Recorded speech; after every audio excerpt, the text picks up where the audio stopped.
Mr. President, your administration separated children. Garcia Luna has been charged. Joaquín Guzmán Loera. Entre Washington y México, por Jesús Esquivel.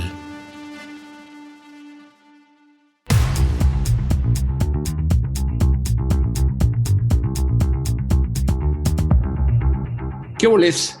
Bienvenidos a Entre Washington y México. Es una de estas ocasiones dolorosas y especiales para su servidor.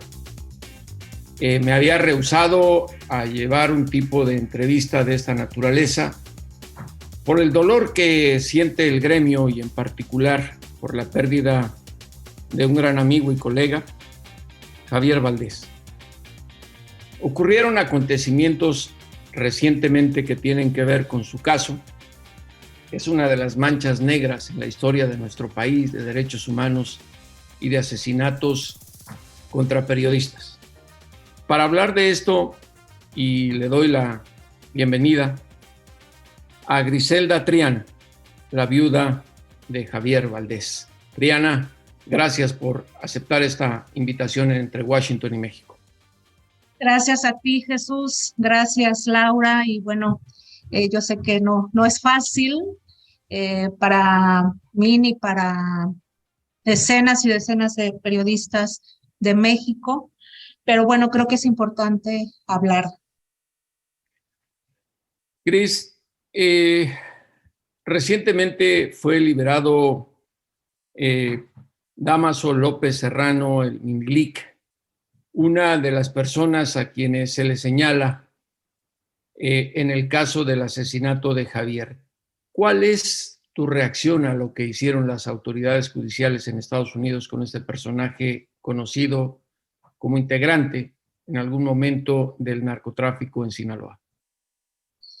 Bueno, obviamente que recibir esta noticia fue un golpe muy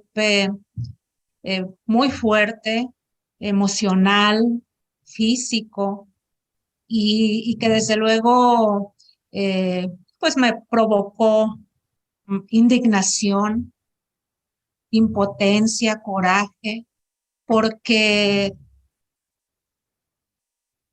no creí que pudiera llegar el momento en que yo sintiera que el gobierno estadounidense se convierta, mejor dicho, en un protector, en el protector de asesinos, en este caso de un periodista, en el caso de Javier. Obviamente, te digo, me dolió, fue un golpe al corazón, un golpe al hígado, un golpe en las partes bajas, ¿no? Como se dice en el argot del boxeo. Y bueno, estos días han sido muy complicados, ¿no? Porque yo no me gusta hablar, no quiero decir que tenía, porque a pesar de esto, yo debo insistir y debo luchar porque el Minilic, Dámaso López Serrano, alias el Minilic, en algún momento pueda ser devuelto a México, pueda ser extraditado a México para ser juzgado por el asesinato de Javier. Entonces, ahora, sí. Te quería decir, esta mención que haces del gobierno de Estados Unidos es la parte que muchos mexicanos no entendemos del sistema judicial, que es legal en Estados Unidos. Las dos caras, la hipocresía. Cuando un delincuente probado empieza a cooperar con ellos, a traicionar a quienes fueron sus secuaces, en Estados Unidos la justicia a cambio de eso los perdona. Pero aquí, y lo tengo que decir porque, como decía Javier, hay que ser bastante objetivos, duela lo que duela. En el caso del Departamento de Justicia, este hombre estaba cooperando para desmantelar las estructuras del cártel de Sinaloa y traicionar a otros narcotraficantes. Nada que ver con el caso de Javier. Desde esa perspectiva, tú, como la compañera de vida de Javier Valdés, ¿Qué opinas de este sistema judicial, alejándonos un poquito de tu caso, que no fue tomado en cuenta, y hay que decirlo porque así es, ni por la juez ni por el Departamento de Justicia? Bueno, en este tema sí, obviamente una se lleva una decepción tras otra, ¿no? En este caso, el sistema judicial estadounidense. O sea, aquí para Estados Unidos, para las autoridades, las víctimas no existimos. O sea, en casos como este, ¿no? Que nos ocupa. Yo, por ejemplo, he cuestionado a mis equipos de abogados este asunto, ¿no?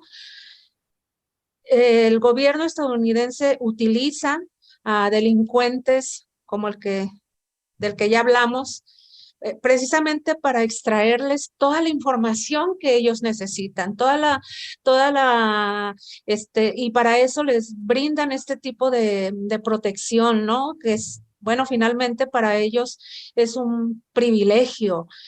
Yo también creo que más o menos tengo claro que su papá negoció algo para su hijo, ¿no? Damaso López Núñez, el licenciado, y que bueno, fue uno de los brazos derechos de Joaquín Guzmán Loera. Y desde que sentenciaron a Damaso López Núñez a cadena perpetua, desde que este sujeto declara en contra de Joaquín Guzmán, yo entendí que seguramente él le estaba negociando algo para su hijo, ¿no? Algo a cambio para favorecer a su hijo. Y después de que se nos da a conocer la liberación de López Serrano, sin que ninguna autoridad me lo haya hecho saber, bueno, entendí que efectivamente él está gozando ahora de la protección del gobierno estadounidense por este tema. Y eso es muy grave, ¿no? Porque, o sea, yo cuestiono en qué papel quedamos las víctimas o qué papel jugamos las víctimas para el gobierno estadounidense. El hecho de que no podamos, de que el gobierno estadounidense no te proporcione ninguna información, ningún detalle. A mí me gustaría saber, por ejemplo, para este caso y en otros seguramente ocurre lo mismo, las víctimas no tenemos derecho a saber, por ejemplo, en qué cárcel está. ¿En qué estado está? Este individuo, por ejemplo, se entregó en San Diego. Y nunca me supieron decir ninguna autoridad mexicana porque obviamente el gobierno estadounidense no proporciona esta información. Yo nunca supe en qué lugar se encontraba recluido. Yo digo, pues es que las víctimas necesitamos evidencias, ¿no? De que verdaderamente estos sujetos están detenidos y pagando.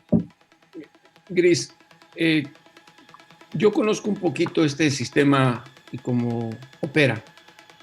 El gobierno mexicano no puede hacer nada porque desde que entran en el programa de cooperación como testigos cooperantes o testigos protegidos, queda totalmente prohibido, incluso es un delito, el dar a conocer la ubicación de estos personajes. Y ahora que salió, por eso te decía, la hipocresía, las dos caras del sistema judicial de Estados Unidos, pues no solo queda bajo la protección, sino que además lo van a ayudar a vivir cómodamente, le van a ayudar a encontrar empleo bajo el criterio de las leyes de Estados Unidos. No lo hacen personal, es para quienes califican en esto. Y como dices tú, sí, su papá, el licenciado Damaso López Núñez, llegó a un arreglo, pero también su hijo, el Minilic, buscó ese compromiso a cambio de, pues, dar a conocer todo lo que sabe de la fracción que ahora manejan en el cártel de Sinaloa los hijos de Joaquín el Chapo Guzmán Loera. Yo te pregunto esto porque me parece que aun cuando acudas a las autoridades mexicanas no te van a dar ninguna respuesta. Lo que te quiero preguntar es, ¿este sistema injusto para las víctimas, como dice, ya lo está emulando el gobierno mexicano, la Fiscalía General de la República, con el criterio de oportunidad que a las víctimas y a las personas de a pie que vemos cómo premian o cómo protegen a delincuentes, nos parece una injusticia. ¿Tú cómo lo ves? No, es muy grave, por supuesto. Y cuando yo, por ejemplo, hablo de víctimas, o sea, no es porque yo pretenda ni busque revictimizarme. Yo trabajo todos los días para no ser una víctima, ¿sí? Pero legalmente, jurídica y legalmente soy una víctima. O sea, para estos sistemas, para el sistema estadounidense, y bueno, ahora que mencionas el criterio de oportunidad, eso nos deja todavía más invisibilizadas de lo que ya estamos. O sea, no somos... ¿Te parece que es indolente el gobierno o la fiscalía, el gobierno mexicano y la fiscalía ante este tipo de situaciones? Lo que es muy complicado, Jesús. Mira, con la Fiscalía General de la República, a través de la FEADLE, la Fiscalía Especializada para la Atención de Delitos contra la Libertad de Expresión, de alguna manera ellos pues se deslindan y bueno, tratan de hacernos entender que este es un tema que ya no depende del gobierno mexicano, ¿no? Sino del gobierno de Estados Unidos, y que Estados Unidos obviamente difícilmente va a proporcionar todo este tipo de información. Entonces, ¿a quién acude uno? Sí. A nadie. O sea, en algún momento me han dicho recientemente, bueno, es que a lo mejor aquí hay que hacer incidencia ante los legisladores, los congresistas estadounidenses, porque ni siquiera ninguna autoridad que tenga que ver con el sistema Pero no se puede judicial. hacer nada, perdón, Gris, no se puede hacer nada, es una ley. Ni el Congreso de Estados Unidos, los congresistas no pueden... Pero también tiene que es un tema de derechos humanos. Sí, pero no pueden hacer nada, tendrían que modificar la ley. Ahora, creo que desde el momento que se entregó, como bien mencionas, este hombre sabía lo que estaba haciendo, porque si no hubiese sido, o sea, si hubiese sido detenido por las autoridades mexicanas y entregado a Estados Unidos, ahorita estaríamos hablando de su solicitud de extradición. Pero lo hizo con toda alevosía y ventaja. Por eso te preguntaba, y conforme a las pesquisas que lleva a cabo el gobierno mexicano y lo que te han entregado al respecto, ¿tú te sientes satisfecha con lo que ha hecho el gobierno de México? Bueno, al menos a mí me han hecho creer que lo que hicieron o están haciendo es lo que procede, ¿no? En un caso de estos, ¿no?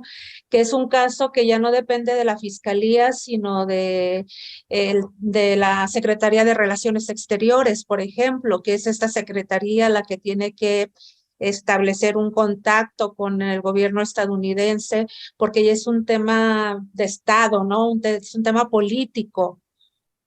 Entonces, pues sí, eso es completamente frustrante, ¿no? Porque ahora, aquí nadie se hace responsable. Sí, ni la Secretaría de Relaciones Exteriores puede hacer nada. Es una ley en Estados Unidos, lamentablemente. Entonces, ¿quién puede hacer algo, Jesús?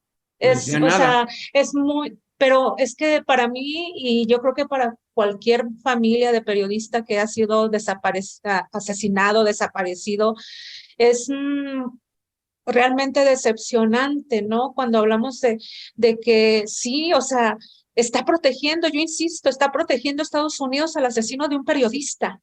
Por un lado, cuestiona el gobierno estadounidense las agresiones contra periodistas en México, pero por otro lado, protege a uno de ellos, protege al asesino de un periodista. Por eso te mencionaba la hipocresía de las leyes de Estados Unidos al principio, pero son leyes. Y nos guste o no, nos duela o no, quisiéramos pelear o no, en este caso ya no hay nada que hacer. Pero no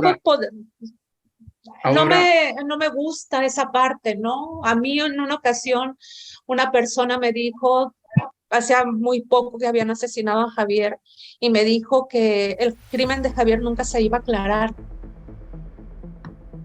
Me parece que para aclararse eso le corresponde a las autoridades mexicanas. Ahora, te hago esta pregunta, Gris, porque yo estuve presente en todas las audiencias del juicio contra Joaquín El Chapo Guzmán. Vi personalmente al licenciado hablar del asunto cuando se tocó, que lamentablemente el juez, pues eso no le importó, porque ahí era un asunto de narcotráfico y no era de asesinato de periodistas, pero el licenciado se dirigió al Chapo Guzmán, lo vio a su compadre y le dijo que se estaban equivocando de los responsables del asesinato de Javier, que fueron los hijos del Chapo y no fue su hijo quien ordenó el asesinato. Supongo que tú escuchaste eso en su momento. ¿Qué es lo que piensas al respecto? Bueno, sí, así es. De hecho, cuando eso sucedió, cuando Dámaso López dice que fueron los hijos del Chapo y no su hijo quienes habían ordenado el asesinato de Javier, yo tuve la oportunidad de estar en una mañanera del presidente Andrés Manuel López Obrador, porque el presidente fue cuestionado sobre este asunto y dijo que iba a presentar al día siguiente un informe sobre el caso de Javier, ¿no? Y bueno... y no presentó nada. Un informe que yo ya conocía, o sea, un informe del cual yo siempre había estado enterada, una cronología de cómo se habían llevado a cabo las investigaciones. Yo ya conocía, incluso te puedo asegurar que sabía más cosas que lo que presentaron en ese informe. Pero por eso, Gris, por eso yo insisto, ¿qué es lo que pensaste cuando ocurre eso que testifica? Sí, o sea, obviamente que y luego se viene lo de Ovidio. Sí, obviamente que yo lo que le pedí al presidente fue que que se tomaran en cuenta todas las líneas de investigación, que no dejaran ninguna suelta. Y si tenía que ver con los chapitos, que investigaran a los chapitos. Y si tenía que ver con Dámaso, pues a Dámaso, ¿no? Pero que no se descartara ninguna línea de investigación. Después de eso nos reunimos con el fiscal Alejandro Gertz Manero y bueno, pues la indicación fue que se nos recibiera y fue para yo pedirle lo mismo, ¿no? Sin embargo, yo te puedo decir una cosa, Jesús. A mí me ha dado mucha tranquilidad que una organización como Propuesta Cívica, una organización de la sociedad civil, que es la que me acompaña, que es la que ha estado trabajando muy de cerca con la Fiscalía, que trabajó muy de cerca de la Fiscalía en torno a las investigaciones, eso a mí me da la certeza de que efectivamente Dámaso López, en un ataque de furia, en un arranque de furia, mandó a asesinar a Javier. No tengo, o sea, creo que la Fiscalía finalmente hizo un trabajo pues, loable porque eso pocas veces sucede en este país, en los casos de agresiones o asesinatos de periodistas, ¿no? Entonces, yo por eso creo que sí ese fue el motivo. Porque Javier describe a Dámaso López como lo que es, como lo son los narcojuniors, como son Ovidio, como son los hijos de Guzmán Loera. Esos son. Y Javier, bueno, esa nota fue la que es una nota con relación a Dámaso López Serrano. Entonces, ¿tú crees que hubo una complicidad de los chapitos y el mismo licenciado? ¿O fue simplemente el licenciado y los chapitos no fueron? Fue Dámaso López Serrano, el Minilic. Yo estuve en las audiencias, en el juicio contra el tercer autor material, Juan Francisco Picos Barrueta. Y bueno, yo pude escuchar los testimonios de cómo este individuo los contactó para contratarlos porque mataran a Javier. ¿En qué lugar se reunieron? Se reunieron en El Dorado, que es una sindicatura de muy cercana a Culiacán, en un rancho cercano, bajo un árbol, donde les comentó lo enojado que él estaba por la nota que había publicado. y les ofreció 100,000 pesos y 3 armas. Y por eso lo mandaron matar. Y ellos lo asesinaron, lo cazaron. Entonces, o sea, tú sabes que cuando uno atestigua este tipo de testimonios, pues uno se da cuenta cuando las personas, cuando los testigos, ¿no? Cuando hablan con la mienten verdad. o quieren manipular, sí. Sí, también. Fíjate que te lo pregunto, Gris, porque pues al estar ahí presente en la audiencia, yo vi la reacción del rostro de Chapo Guzmán. Y lamentablemente sonrió cuando dijo el licenciado eso ante el juez, que te repito, el juez luego dijo que eso nada tenía que ver con el caso. Y es ahí cuando varios de los colegas que estábamos ahí sentimos esa impotencia y esa rabia, porque sabemos que el narcotráfico ha hecho muchas cosas en las cuales, pues lamentablemente, ni las autoridades de México ni las organizaciones han podido esclarecer los asesinatos como quisiera en este caso tú. Y esa impotencia duele y es una herida abierta.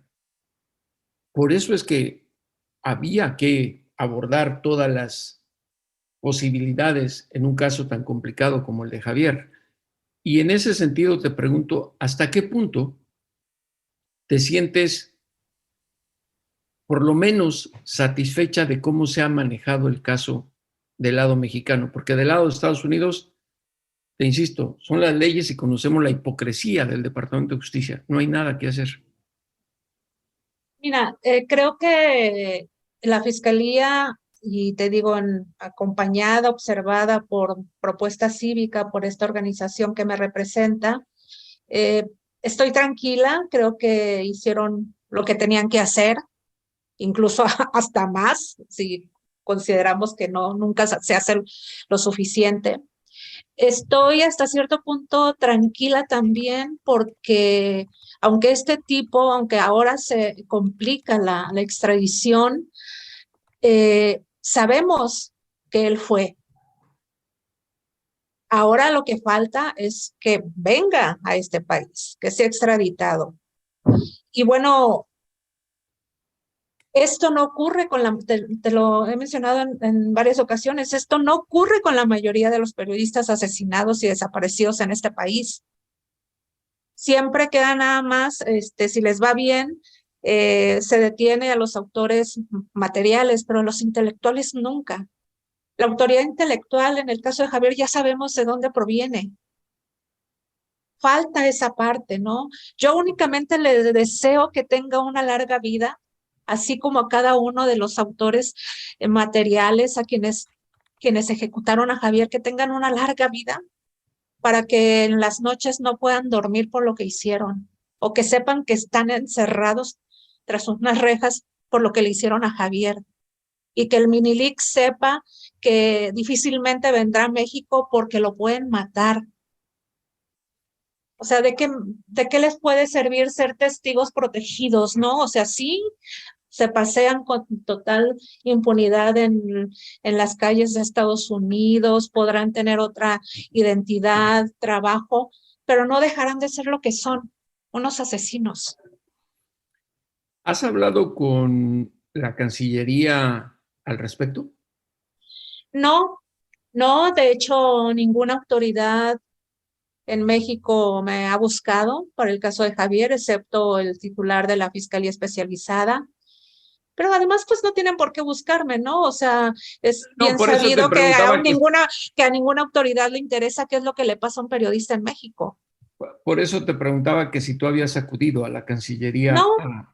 No. ¿Y piensas? No, recientemente se mandó un comunicado firmado por las organizaciones Propuesta Cívica, Reporteros Sin Fronteras, el CPJ, Río 12 y por parte de mi familia, ¿no? Un documento dirigido a la Presidencia, a Relaciones Exteriores, a la Fiscalía General de la República, pues en el sentido de que hay que estar pendientes por si en algún momento este tipo sale y bueno, hay una ficha de Interpol, ahí está la orden de aprehensión y bueno, no pueden hacer más, ¿no? O sea, de alguna manera es pues... Solo solicitar la extradición, sí, ¿no? Sí, sí. Y en este caso sería por el caso de Javier, valga la redundancia. Sí, por el asesinato de Javier. Sí, desde ahora que quedó libre le cambiaron la identidad, nadie sabe en dónde está y como tú dices, pero fíjate, si llega él por decisión propia ir a México, sería otra cuestión, porque bajo la ley de Estados Unidos, pues nunca vamos a saber dónde está. Pasa lo mismo que con el Vicentillo. Imagínate nada más el hijo de Ismael El Mayo Zambada viviendo tranquilamente entre la sociedad estadounidense. La hipocresía de este gobierno.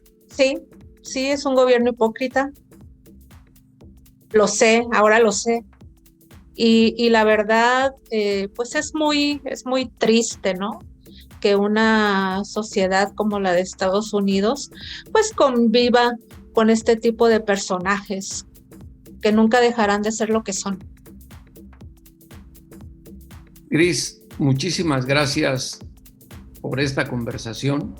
Creo que es importante el analizar todos los ángulos porque la sociedad debe entender que estamos ante sistemas judiciales que no necesariamente defienden a la prensa ni a las víctimas de violaciones de derechos humanos, sino que cumplen con protocolos y leyes, lamentablemente como este sistema que tiene Estados Unidos de testigos protegidos y testigos cooperantes, que ahora el gobierno de México a través de la Fiscalía General de la República lo quiere emular. Gracias por estar en Entre Washington y México, Griselda. Muchas gracias a ti, Jesús. Un abrazo. Un fuerte abrazo.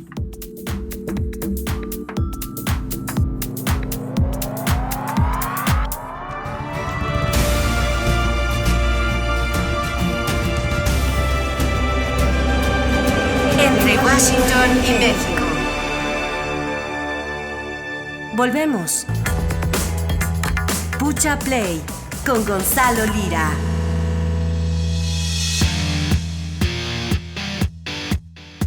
Pues ya no sé ni qué dedo ni de qué mano utilizar, porque todos están apoyados con Pucha Play, porque Gonzalo Lira Galván nos obliga cada semana a ver sus recomendaciones que son imperdibles. ¿Qué nos tienes ahora, Gonzalo, aquí en Entre Washington y México? Pues bueno, siempre un gusto saludarte, Jesús, y a toda la gente que nos escucha. Y fíjate que hablando de temas que tienen que ver con procuración de justicia, con inocencia contra culpabilidad y diferentes cosas, siempre me hace pensar en cuál es la labor de el periodismo en este caso, ¿no? Hasta dónde el periodismo puede tener cierto poder para ayudar o incluso a veces para tergiversar esas verdades, esas realidades. Y me hizo recordar una serie que se encuentra en Apple TV Plus que se llama Shining Girls.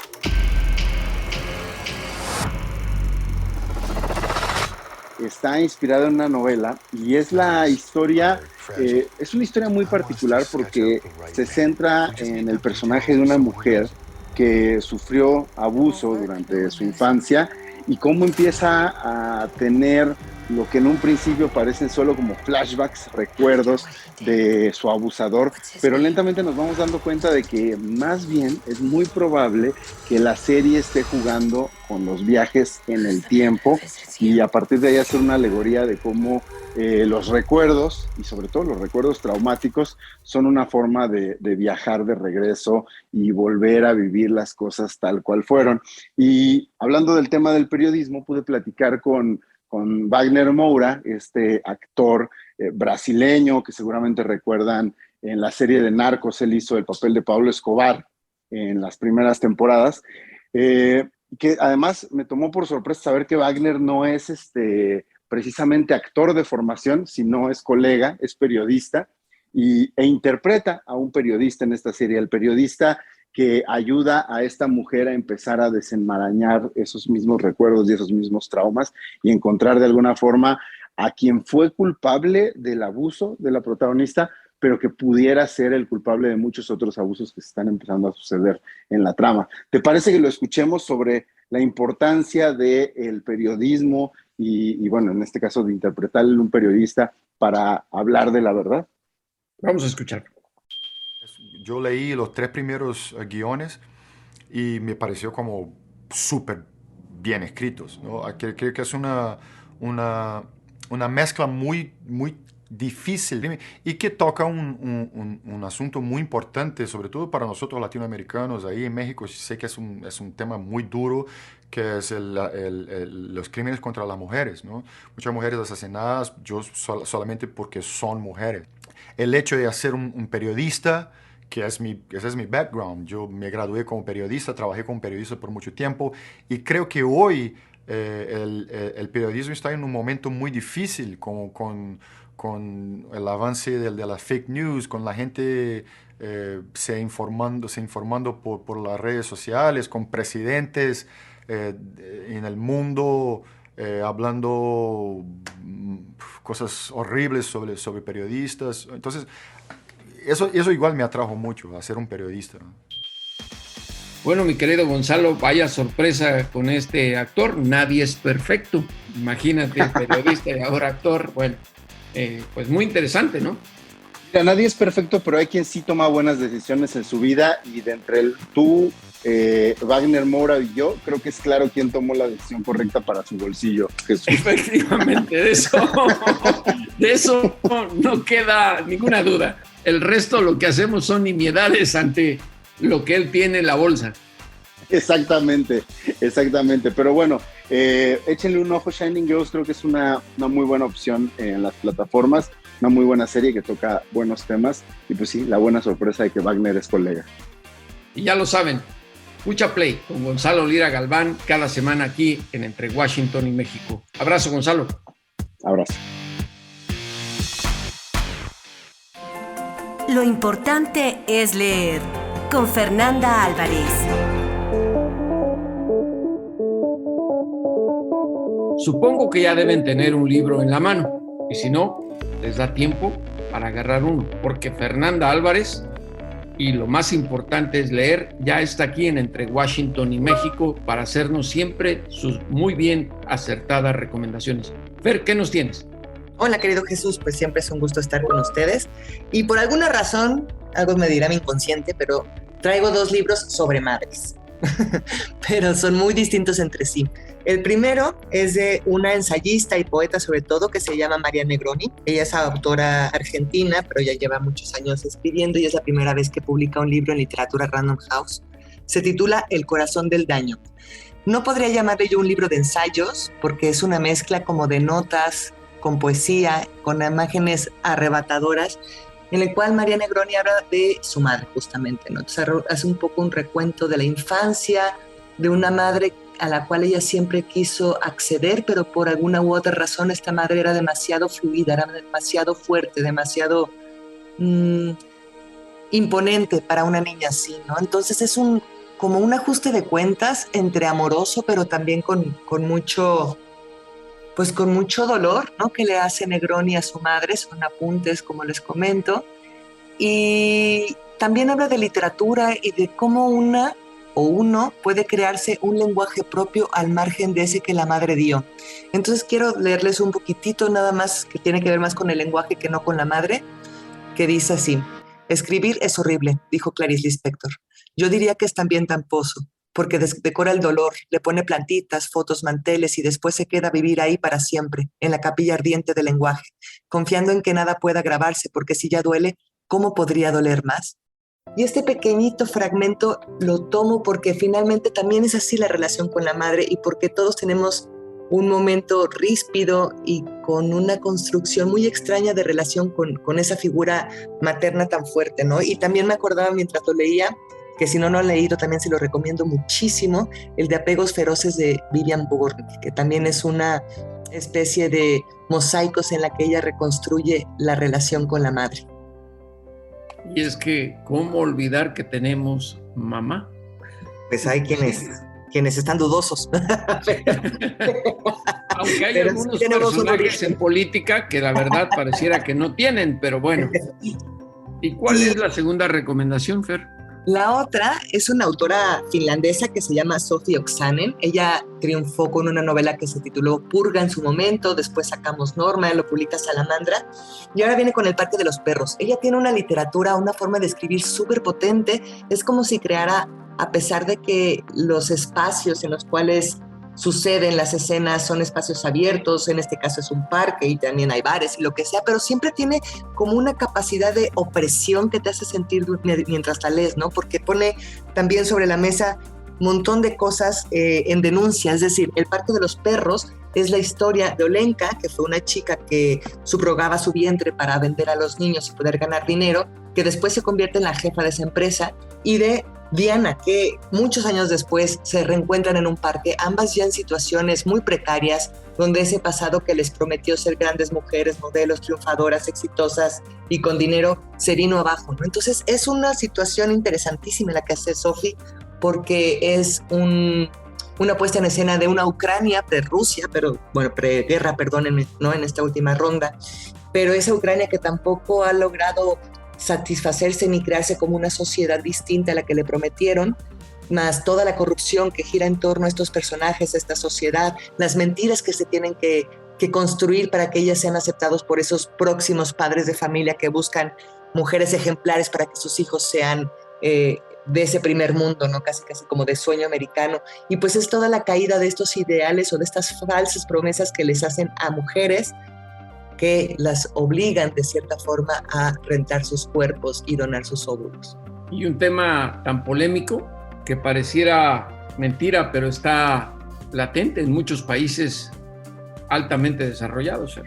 Completamente, y no es un tema del que se pueda hablar mucho, ¿no? Sigue siendo como un tema tabú, es como muy por debajo, nadie quiere enterarse realmente de lo que sucede, de las condiciones también deplorables en las que viven estas mujeres y de lo que sienten, ¿no? Cuando ven, porque en este parque que ellas se encuentran, pues ven a lo lejos esos niños que ellas pues finalmente engendraron, ¿no? Entonces es como una confrontación muy fuerte a este mundo capitalista, pero también a una sociedad que sigue siendo, y bueno, y seremos seguramente durante, no sé, porque somos humanos, hipócritas, ¿no? Pues ahí lo tienen. Ya saben, lo más importante es leer con Fernanda Álvarez de Penguin Random House, porque si no lo hacen, el látigo de las letras que tiene en su mano los va a castigar o nos va a castigar. Gracias, Fer. Muchas gracias a ti, Jesús. Y bueno, a los criminales y a los políticos, devuélvanos a ese México que nos arrebataron. Hasta la próxima.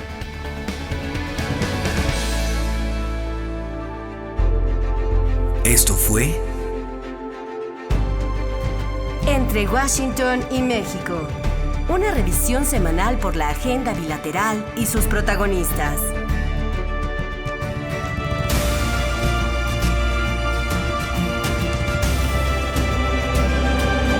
Entre Washington y México. Esta es una producción de Fluxus Comunicaciones.